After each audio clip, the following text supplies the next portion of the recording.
দেখুন, শেখ শাহজাহান গ্রেফতার হয়েছে। রাজ্য পুলিশের পদক্ষেপকে আমরা স্বাগত জানাচ্ছি।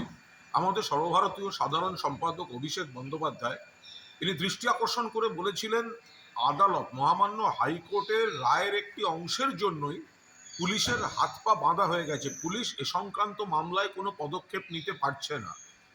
অভিষেক বিষয়টি সামনে আনার পর আদালত সেই বিধিনিষেধ সেটা প্রত্যাহার করেন এবং পুলিশকে কাজ করার ছাড়পত্র দেন। পুলিশ প্রশাসনের প্রতি আমাদের পূর্ণ আস্থা ছিল, ফলে আমরা আশা প্রকাশ করেছিলাম আত্মবিশ্বাসের সঙ্গে যে দ্রুততম গতিতে এই শাহজাহান গ্রেফতার হবে, সেটাই হয়েছে। এবার পুলিশ তো তার কর্তব্য করল, এবার সিবিআই নারদায় এফআইআর নেমড শুভেন্দু অধিকারীকে গ্রেফতার করুক। অ্যালকেমিস্ট নিয়ে ইডি তদন্তে নেমেছে, অ্যালকেমিস্টের ব্র্যান্ড অ্যাম্বাসাডার মিঠুন চক্রবর্তীকে গ্রেফতার করুক।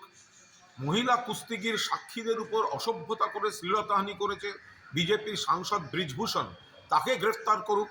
আর নির্মলা সীতারামন এত বড় বড় কথা বলে গেলেন, অথচ দেশের ব্যাংকগুলো থেকে হাজার হাজার লক্ষ লক্ষ কোটি টাকা লুট করে যারা বিদেশে রয়েছে, সেই ব্যাংক লুটেরাদের গ্রেফতার করে আনুক।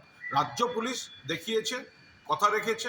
মুখ্যমন্ত্রীর নেতৃত্বে, অভিষেক বন্দ্যোপাধ্যায়ের সেনাপতিত্বে সরকার এবং দল চলছে।